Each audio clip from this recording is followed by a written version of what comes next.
Hey, good morning. Hope you're doing well. I wanted to ask about in the play calling in recent weeks. It seems like you guys have been kind of reaching into the bag and using a lot of what we call as trick plays or gadget plays. I was just curious as if there has been maybe more conversations about just trying to stress defenses with maybe things they haven't seen. And as a coaching staff, as you go on a 17-game schedule, I mean, when do you feel really comfortable maybe bringing out something that maybe you haven't shown in the first half of the season? Well, then I don't know that we necessarily bring out things. We're always trying to find what gives us the best chance. And when we're looking at the tape and we're studying and we're game planning things, lots of conversations come up. We have lots of ideas in the room. That's one of the benefits of doing this as a collaborative effort with the entire staff, is that everybody's involved in it and can throw out ideas, and some of them don't ever make it anywhere, but some of them do. And if they're good ideas and we can rule them up and we think they give us a chance to execute and make good plays, then we'll do that. Travis? Hey, good morning, Coach. In the game on Sunday, you guys hit 15 of 17 passes for over 200 yards off of play action, and obviously had some success in the ground game too. I've heard from so many different outlets that you don't have to run to set up the play action pass, but I wanted to get an expert's opinion. How do you think the play action passing game, or the running game rather, helps set up the play action passing game? I think they go hand in hand together. When you're running the ball effectively, that changes the defense's mentality a little bit. And makes them have to obviously honor that, maybe bring another defender down into the box. But again, everything that we do, we try to make sure there's a complement for it: run, pass, play action, RPO potentially. I mean, we're trying to always match things up to put someone in conflict somewhere on the defense as much as possible. David? Hey, Coach. Good morning. Having a sackless game, what were your takeaways from that and the whole operation of pass blocking and the quarterback getting the ball out?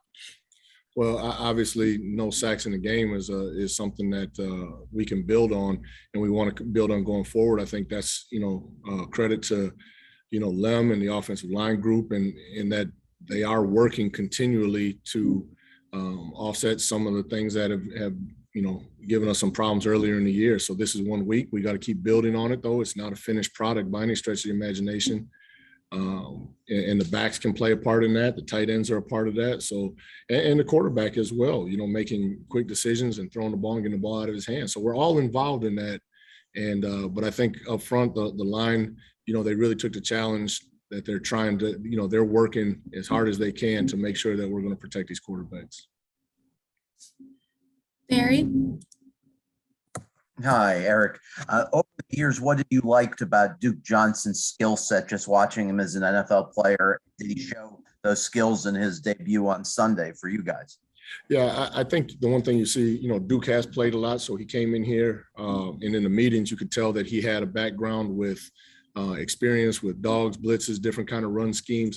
The biggest thing that's always the transition for someone that comes in the middle of the season is terminology.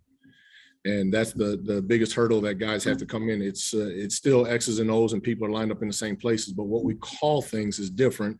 And that transition takes a little bit of time, but I think he's worked at it. He's gotten into it. He's a smart guy. He's into it. And I think you saw him on the field. He's got a physical presence. He hits the ball downhill aggressively, attacks the line of scrimmage. Did a nice job on one of the pass protections that we had scanning across. So, I was very pleased with him and happy for him because he has put in a lot of work and I think he maximized the opportunity that he had. Thanks. Joe?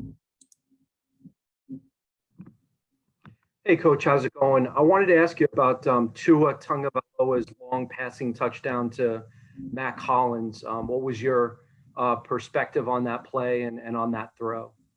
My perspective was right down the sideline where it was caught, and Miles and I were leaning almost onto the field, hoping that Mac scored on that. No, it was a great play by Tua, being able to locate Mac down the field and throw the ball and complete it. And again,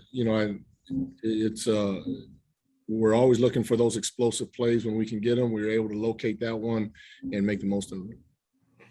How effectively do you think he can drive the ball, especially as we all know, playing through the discomfort of ribs and throwing hand? I mean, maybe we haven't talked about that enough. Yeah, I mean, you'd have to talk to him about that.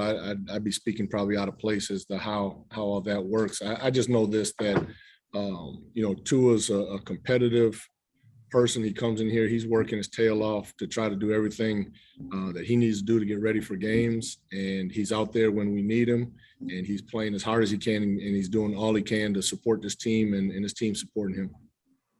Thanks. David? Hey, Coach. Durham Smythe already has a career high in receiving yards. So just on him, well, if you could touch on his ability to affect the game in multiple ways when he's in. Yeah, Durham's done I think Durham has a nice role, and the one thing Durham has done is he kind of quietly goes about his business. He's there, he's constant, and he's consistent. And that's what we're looking for: dependable players that can go in there and he's got one of those dirty kind of job descriptions. I mean, you're not going to see a lot of what he does. You may not notice it unless you really go back and study what he does. And yet he's being physical on the end of the line of scrimmage. We use him in sort of second tight end roles too, and then he's catching passes and getting what he can out of the pass routes when he does catch them. So I think I'm happy for Durham. I'm happy for Durham and what he's doing, and I'm happy for us that we have him, because I think he's a valuable part of what we're trying to do. Omar? Good morning.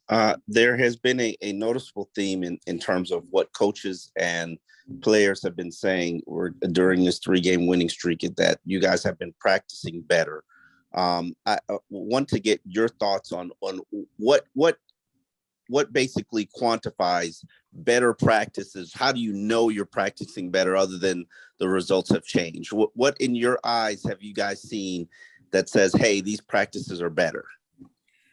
Well, I think that's perspective.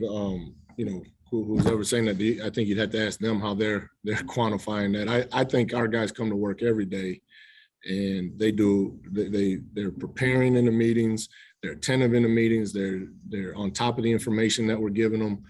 We're going out, we're practicing, we're working through different issues, adjustments, concerns, whatever we need to do, different looks that we think we're going to get. And then they're going out and they're executing. And I think it's the whole process that's important. How to quantify a good practice from a bad practice. I just think it's about the work, and that these guys are putting in the work, and that's the beginning of it. And when you're in that part of the process, you're putting in the work and you're prepared, and you go out and you work, and you're trying to get then the physical repetitions that we need. And then it becomes execution on game day. But I think it's the whole process that goes into it. And our guys have been working the whole time. This is a hardworking group. They come to work, they're disciplined, and they're focused on things. And we're executing probably better, and that's a good thing. I think that's all, but that's a result of the whole process. It's not one particular part of it. I think that's meetings, practice, away from the field, everything. If I may follow up on that, particularly in the run game, I know there are very limited padded practices now. I know you were probably part of the old school football where you could probably wear pads every single day during practice, had 2-a-days too. I actually participated in 2-a-days. But how can you replicate the physicality of the run game in practice without getting somebody hurt in today's NFL? Yeah, I think that's learning how to practice as a team and with each other. I mean, certainly we're not full speed and you're not tackling people and taking them to the ground, but there is an increased level of intensity when we have on full pads and things, particularly in our run periods that we want to get. We need to get some of those fits with the offensive line and the tight ends and the backs where they're hitting things. And then we need to get, backs need to get thumped a little bit too. We're going through the line of scrimmage with how linebackers are going to react to runs or safeties or whatever that is in team periods. So, but that's learning how to practice with each other and being able to do that at an increased intensity level, but not where we're risking hurting anybody. Thank you. Daniel? I wanted to ask about Matt Collins. Just entering this season, I mean, you guys had a lot of different pass catchers who were kind of above him on the depth chart, but obviously because of injury, he's been been moved into more of a prominent role on offense. For him to do what he does on special teams and then come and be able to make the plays that he's making on offense. Just what does that say about him? Maybe the preparation and just the kind of worker he is throughout the week. Well, I think you just said it right there. It's who he is and how he works and how he prepares and gives himself a chance for an opportunity that comes in. And you never know when that opportunity is going. He took advantage of, he's taken advantage of the opportunities that he's had and made some plays and done some things for us this year. So, but again, I think that goes right back to the beginning of your statement, that's a credit to who he is and how he prepares and how he works and how committed he is to his craft and coming in here and want to be a part of this team and contributing in whatever way it is, special teams, offensive, not counting plays, but just trying to contribute. And just a quick follow-up. I mean, when when the captain, the captains were announced, I mean, for him to be voted an offensive captain and again, not a guy who many really expected to have such a prominent role. I mean, what type of leader is he? How do you see him kind of take on that leadership role?